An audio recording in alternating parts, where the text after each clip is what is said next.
notre nouvel épisode de notre série consacrée aux contes, mythes et légendes méconnues. N'oubliez pas, si cela n'est pas déjà fait, de vous abonner à la chaîne et de cliquer sur la petite cloche des notifications pour être alerté de toutes les nouvelles vidéos.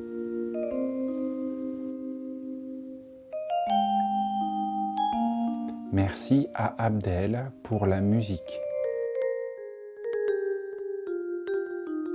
Vous allez pouvoir écouter aujourd'hui un nouveau conte dit par Christine.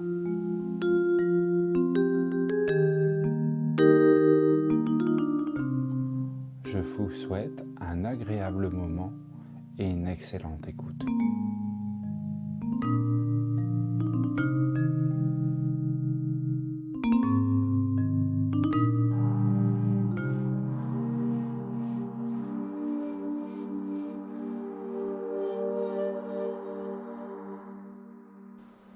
Tsuruno Wangaeshi, le devoir de la grue.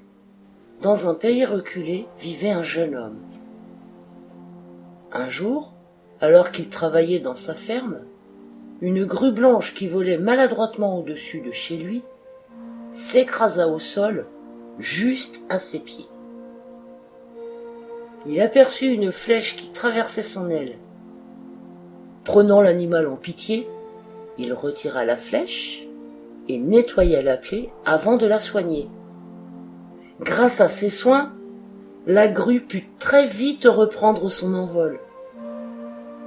Il l'envoya au ciel en lui criant « Fais attention de ne plus croiser de chasseurs !»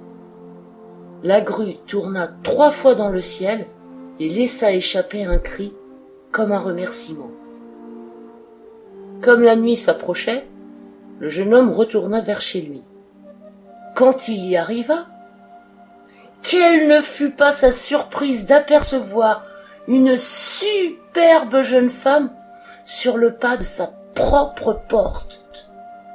« Bienvenue à la maison, je suis ta femme. » Tout étonné qu'il était, le jeune homme s'excusa et dit « Je suis très pauvre et je ne peux pas vous entretenir. » La jeune femme pointa un sac et expliqua au jeune homme qu'il n'avait pas à s'inquiéter, elle avait avec elle du riz en grande quantité.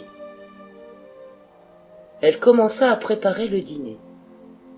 Le jeune homme ne comprenait pas ce qui lui arrivait, mais n'osa pas s'en plaindre, puisque avoir une femme était tout ce qu'il espérait dans ce monde éphémère. Et les 2 jeunes gens commencèrent une vie heureuse. Un jour, la jeune femme demanda à son mari de lui construire une pièce pour tisser. Il s'exécuta, et quand celle-ci fut terminée, elle lui dit « Tu dois me promettre de ne jamais regarder à l'intérieur. » Après avoir dit cela, elle s'y enferma. Le jeune homme attendit patiemment qu'elle en sorte, après 7 jours. Lorsqu'elle apparut, sa femme, qui avait bien maigri, portait autour du bras le plus beau vêtement qu'il n'avait jamais vu. « Prends ce vêtement et va le vendre au marché. Il partira à un prix très élevé. » Le lendemain, comme prévu et demandé, le jeune homme s'en alla vers la ville et comme sa femme lui avait prédit, il lui rapporta beaucoup de pièces. C'est donc heureux qu'il rentra chez lui. La femme retourna dans la chambre de tissage.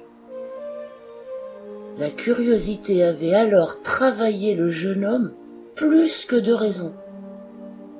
Comment sa femme pouvait fabriquer un habit si beau sans aucune matière première? Ce qui ne devait pas arriver, arriva. Il jeta un œil malaisé dans la chambre pour voir ce qui s'y passait.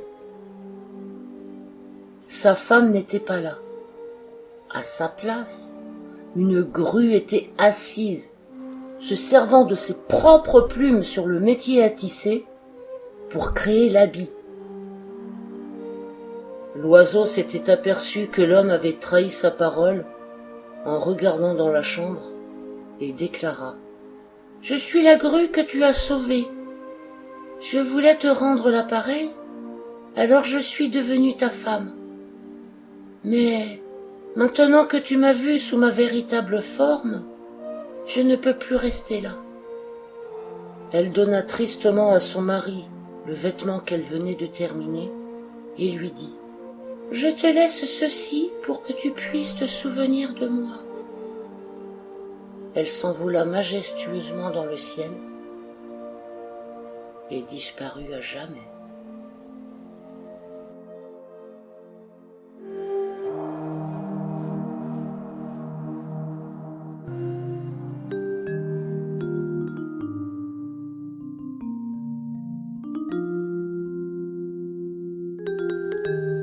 Cet épisode touche à présent à sa fin.